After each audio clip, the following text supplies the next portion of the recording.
Firestorm. Two old-school friends from the Groundhog team in the last series return with one motor from a lawnmower, another from a cordless drill, a flipping Shremek arm, hardened aluminium shell, and Firestorm is smoking. I'm Grimborn. And I'm Alex Mordew. And this is our robot Firestorm. It's a wedge-shaped robot, runs at 36 volts, and it's got on go-kart tyres. It's got three main weapons. It's got these belts on the front, where you go underneath someone, the belt will pull them up onto the arm, and the arm will push them over. The arm will also self-right us, so if we get tipped over, we can flip ourselves back over. We've also got this spike at the back. Roboteers, stand by. There's Crasha Gnasha, the pickup team. Little Jack's a Manchester United fan, so's his cousin Tom Duggan, and Firestorm, 3, Graham Bone 2, and Alex Mordew. 1. Activate.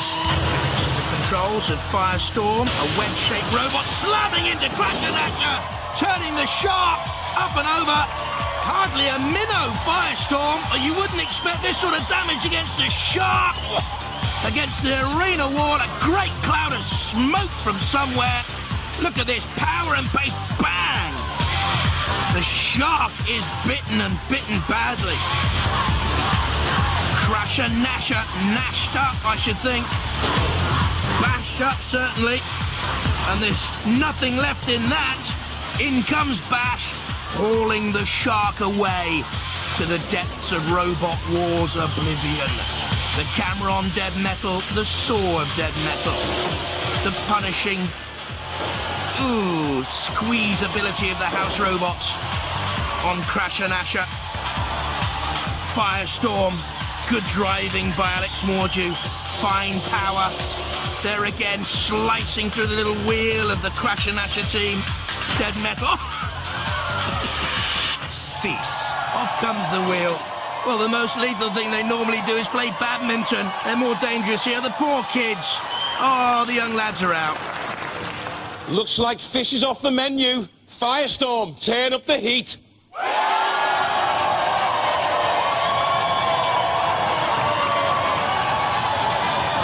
You meanies!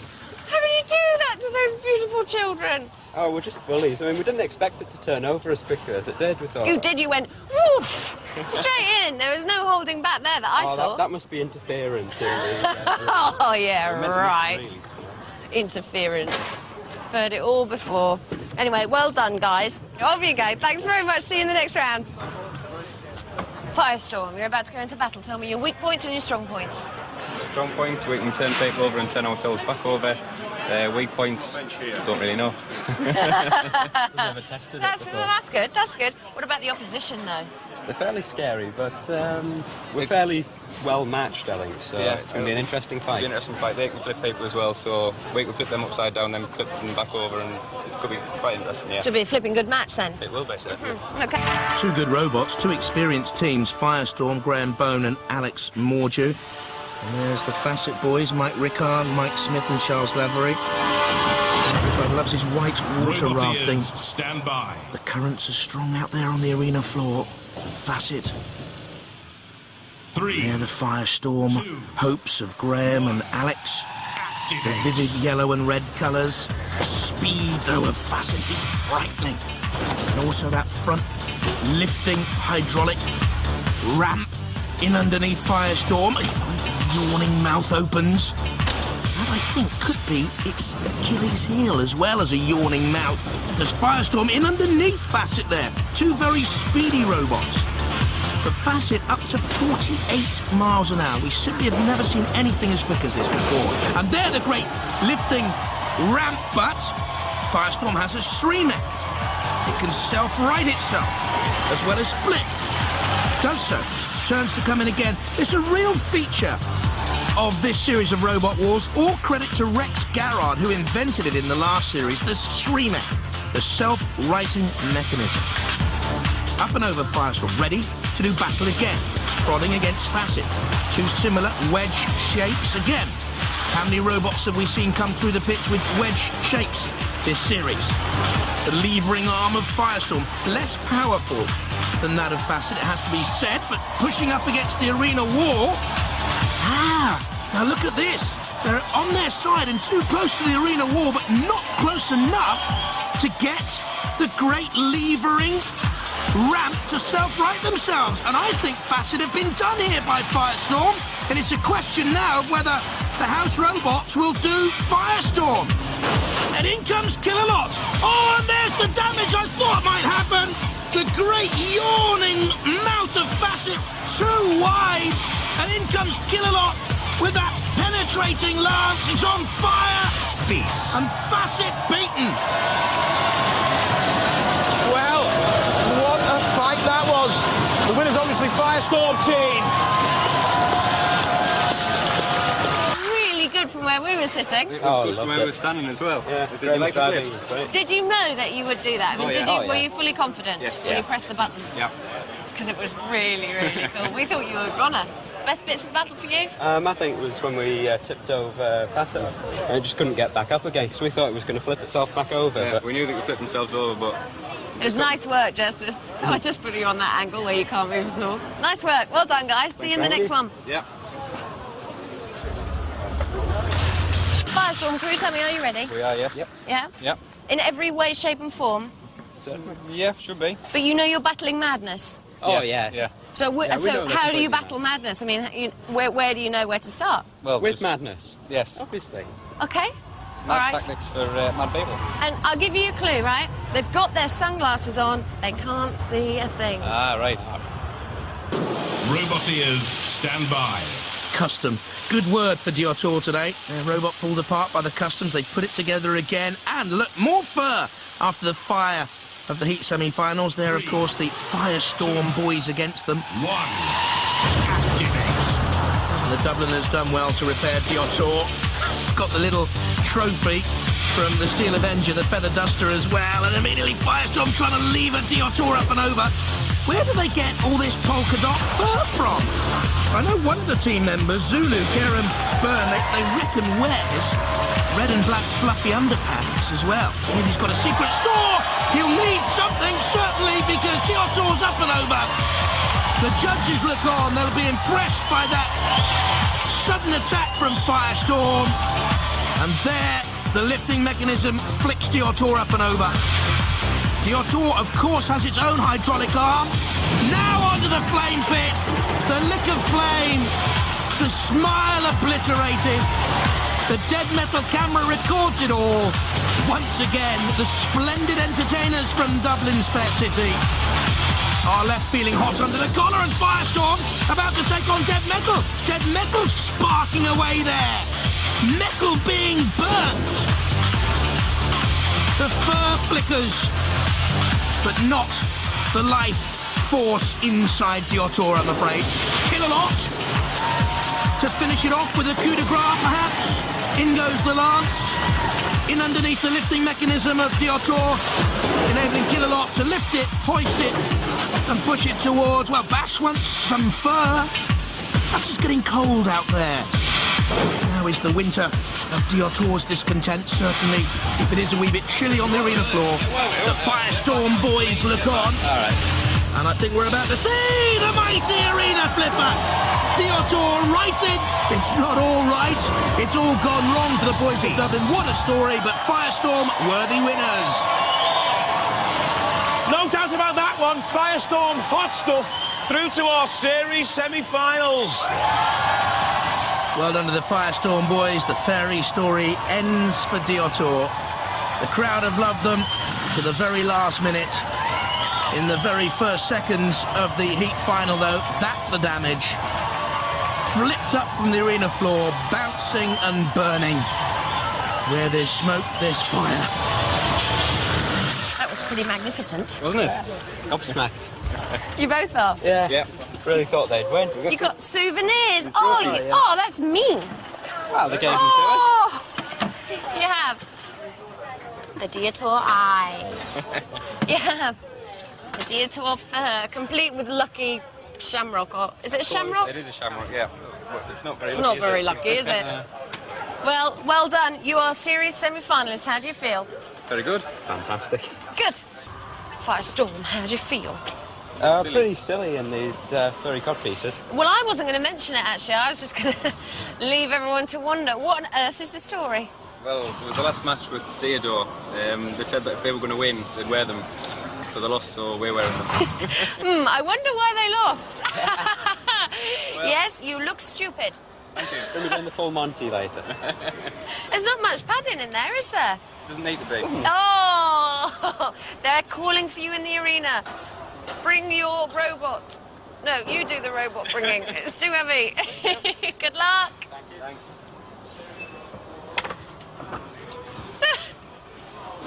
You could have got a thong. Roboteers, stand by. Firestorm, will it be going for a thong after this one? With Graham Bone and Alex Mordew. And Pitbull, the Growler. With Ivor and Charlie Binns from the Suicidal Tendencies team. And Pitbull quickly away. Can get up to 15 miles an hour. Firestorm's still the quicker. And with a sharper turning circle, but look at the sharp teeth of Pitbull grabbing hold of Firestorm. And this could be the first surprise of the semi-finals. Firestorm regarded in the pits as a complete robot, with fine weaponry, good technical ability too. There's Matilda waiting to get into the action. Leaving eyes, but Pitbull being rock and rolled here by the arena spike, and still managing to hold on to Firestorm with those gnashing teeth. Now Firestorm away. Lucky break there. Firestorm on the attack now. Lots of robots in this series with that wedge shape. You can see superficial damage to the side of Firestorm created by Pitbull. PTO. Bees turn over, and can the barrel-shaped Pitbull now roly-poly up and over? How ironic it was. Behemoth was beaten by Pitbull because Behemoth was knocked up and over by an arena spike, and the same fate now has befallen Pitbull. And I'm not too sure whether Ivor can right this machine now. We said all along, always likely to be rolled, and in come the house robots. Irony, irony. Well, here's old Iron Knees, dead metal. And in goes the circular saw on Pitbull, slicing in to the cold flanks of the dead doggy. And kill a lot there as well. And this really now a warning to any of the other semi-finalists up and coming. The house robots here mean business. Pitbull is finished. It means Firestorm survived this round. Onto the flame pit, Pitbull. Hot dog, onions, onions, ketchup, mayonnaise, mustard. Kill a lot once and all. Poor old Pitbull. PTO.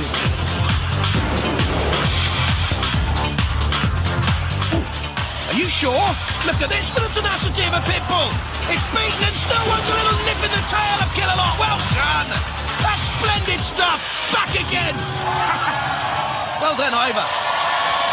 Well, in the dog-eat-dog world of Robot Wars, Pitbull made a real dog's dinner of that. Firestorm goes through. What do you think? Are you planning for them to test themselves right? Well, we'd like to. We'd like to see He's it. got too much confidence in us. We'd like to see us tip him over, but we'll see what happens. Never know how things are going to go. Yeah. So there's a lot of good robots gone out so far, so Yeah. yeah, So take heart in that. that's right. Kim Davis and Michael Davis. Michael, you are a BSRP, a backseat robot here. Pain criticising your dad's driving. Graham Bone and Alex Mordew in the Firestorm team. And there is Firestorm. There is Alex Mordew at the controls.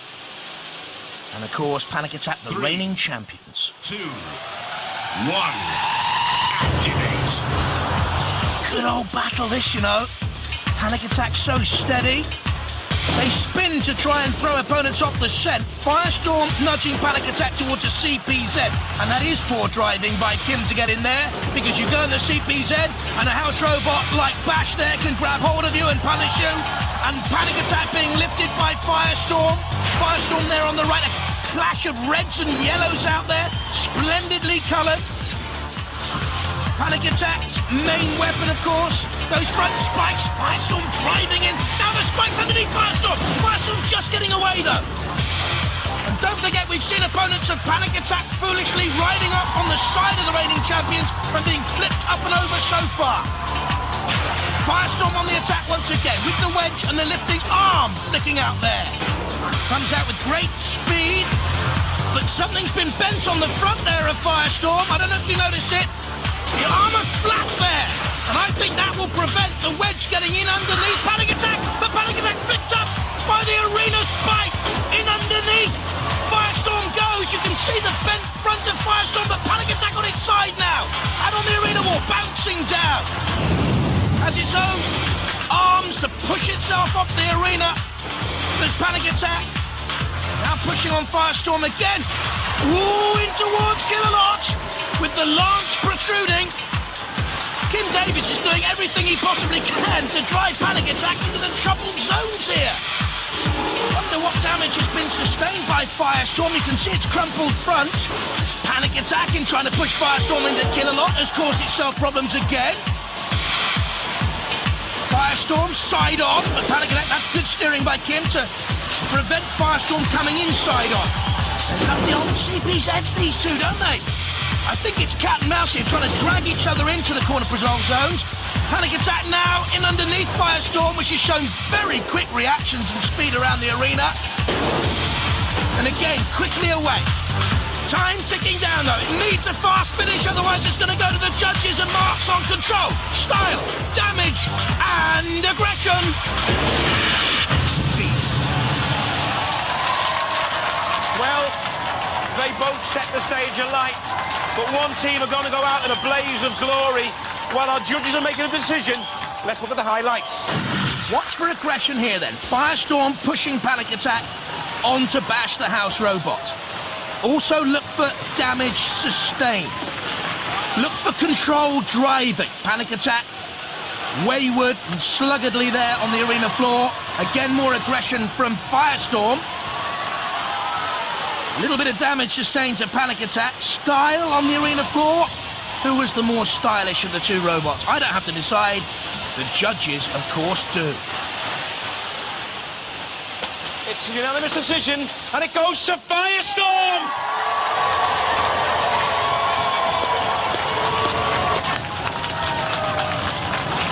Yes!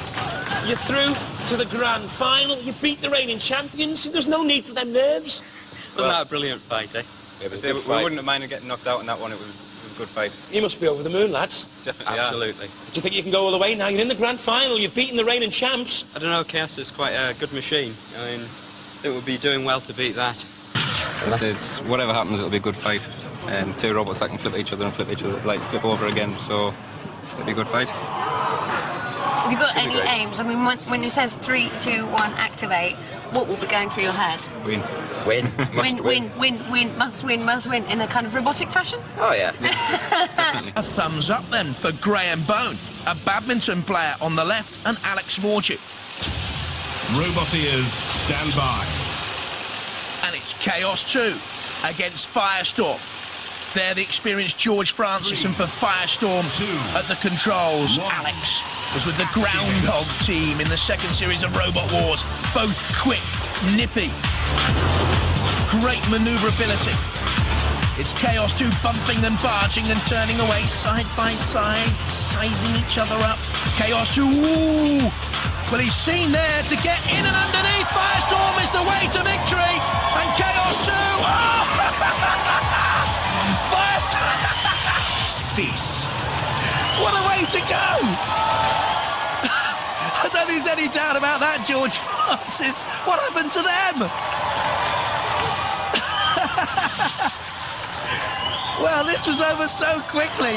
We've never seen it before. Out of the arena, out of touch. Out of the final. Chaos 2, delightful. Firestorm, derailed and deranged. Oh, and there's our technical consultants just making sure there's anything left.